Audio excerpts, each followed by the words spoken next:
তো hello guys, করুণাময় ইলেকট্রিকের আরেকটি নতুন ভিডিওতে আপনাদের সবাইকে স্বাগত জানাই। আমাদের গোডাউনে এইরকম পিওর কপার দিয়ে এসএমডির বোর্ড তৈরি হচ্ছে। এটা একটা 5 পার্টের গেট তৈরি হচ্ছে। এই দাদার অর্ডার আছে সুন্দরবন থেকে। এই যে এখানে কিছু চেন পড়ে আছে, তারা দেখাচ্ছি আপনাদেরকে। এই দেখুন, এই দেখুন, 100% পিওর কপার। এটা রয়নেক্স কোম্পানির। আর আমাদের কাছে কেএনই কোম্পানিরও আমরা ইউজ করি। এই যে এটা হচ্ছে কেএনই কোম্পানি 100% পিওর কপার।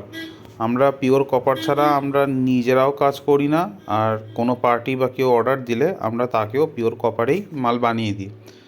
এক প্রকার আমরা ওই মিক্সড বা অ্যালুমিনিয়াম ওই কাজ করিই না। তো এই দেখুন, একটা সুন্দর বোর্ড তৈরি হলো। এটা দিনের বেলা বলে ব্রাইটনেসটা একটু কম মনে হচ্ছে। আর এইটা একটা পায়া তৈরি হলো। এইটার ব্রাইটনেস, এটা রাতের বেলা। তো গেটটা তৈরি হলে আমি একটা ভিডিও পুরো দেব। Thank you.